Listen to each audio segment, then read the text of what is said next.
राधे राधे। जया एकादशी व्रत की कथा कहेंगे, आप लोग भी सुनिएगा। धर्मराज युधिष्ठिर बोले, हे भगवान, आपने माघ के कृष्ण पक्ष की सटतिला एकादशी का अत्यंत सुंदर वर्णन किया। आप स्वदेज, अंडज, उद्भिज और जरायुज चारों प्रकार के जीवों के उत्पन्न, पालन तथा नाश करने वाले हैं। अब आप कृपा करके माघ शुक्ल एकादशी का वर्णन करिए। इसका क्या नाम है, इसके व्रत की क्या विधि है और इसमें कौन से देवता का पूजन किया जाता है। श्री कृष्ण जी कहने लगे कि हे राजन, इस एकादशी का नाम जया एकादशी है। इसका व्रत करने से मनुष्य ब्रह्म इत्यादि पापों से छूटकर मोक्ष को प्राप्त होता है तथा इसके प्रभाव से भूत, पिशाच आदि योनियों से मुक्त हो जाता है। इस व्रत को विधि पूर्वक करना चाहिए। अब मैं तुमसे पद्म पुराण में वर्णित इसकी महिमा की एक कथा सुनाता हूँ। देवराज इंद्र स्वर्ग में राज करते थे और अन्य सब देवगण सुखपूर्वक स्वर्ग में रहते थे। एक समय इंद्र अपनी इच्छा अनुसार नंदनवन में अप्सराओं के साथ विहार कर रहे थे और गंधर्व गान कर रहे थे। उन गंधर्वों में प्रसिद्ध पुष्पदंत तथा उसकी कन्या पुष्पवती और चित्रसेन तथा उसकी स्त्री मालिनी भी उपस्थित थी। साथ ही मालिनी का पुत्र पुष्पवान और उसका पुत्र माल्यवान भी उपस्थित थे। पुष्पवती गंधर्व कन्या माल्यवान को देखकर उस पर मोहित हो गई और माल्यवान पर काम बाण चलाने लगी। उसने अपने रूप, लावण्य और हाव भाव से माल्यवान को वश में कर लिया।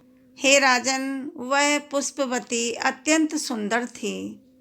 अब वे इंद्र को प्रसन्न करने के लिए गान करने लगे, परंतु परस्पर मोहित हो जाने के कारण उनका चित्त भ्रमित हो गया था।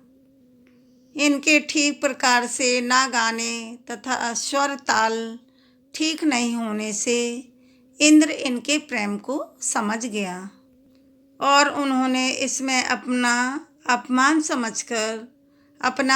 समझकर उनको श्राप दे दिया।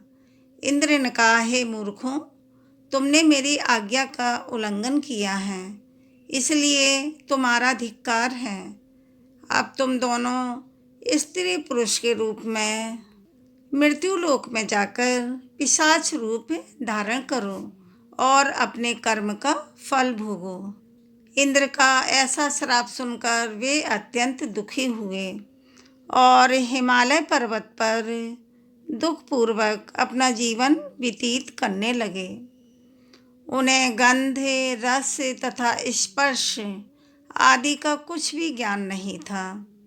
वहाँ उनको महान दुख मिल रहे थे। उन्हें एक क्षण के लिए भी निद्रा नहीं आती थी।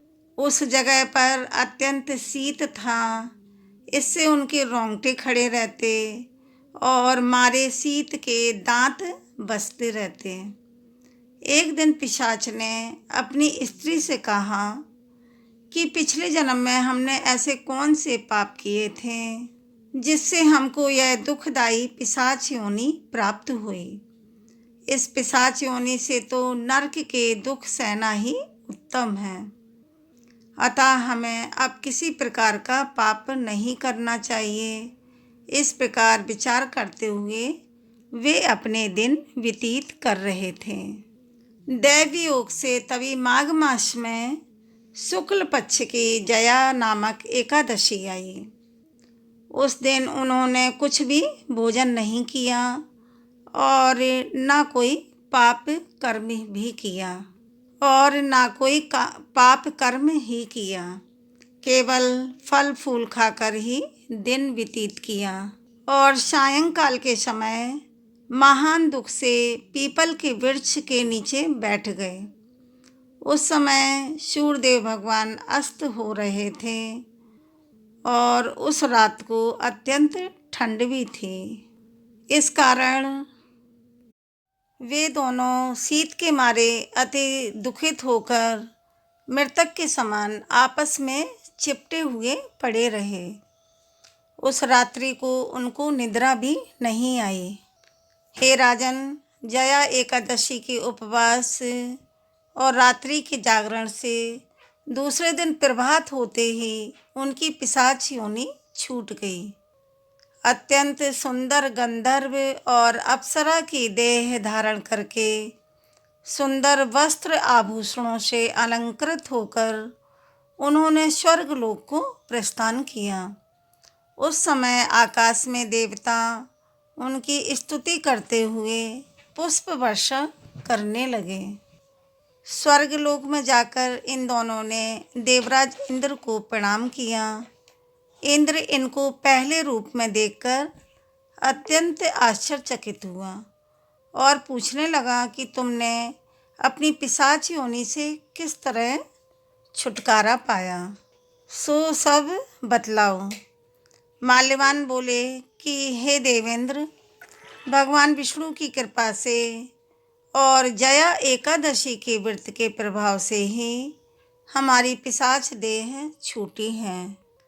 तब इंद्र देवता बोले कि हे माल्यवान, भगवान की कृपा और एकादशी का व्रत करने से न केवल तुम्हारी पिशाच योनि छूट गई, वरना हम लोगों के भी बंधनी हो गए क्योंकि विष्णु भगवान और शिव भगवान के भक्त हम लोगों के वंदनीय हैं। अतः आप धन्य हैं। अब आप पुष्पवती के साथ जाकर विहार करो। श्री कृष्ण जी कहने लगे कि हे राजा युधिष्ठिर, इस जया एकादशी व्रत से बुरी योनि भी छूट जाती है। जिस मनुष्य ने इस एकादशी का व्रत किया है, उसने मानो सब यज्ञ, जप, तप, दान आदि कर लिए। जो मनुष्य जया एकादशी का व्रत करता है, वे अवश्य 1000 वर्ष तक स्वर्ग में वास करते हैं। कथा का समापन हुआ। बोलो श्री कृष्ण भगवान और भोले बाबा की जय। वीडियो को लाइक, शेयर, सब्सक्राइब करें। धन्यवाद।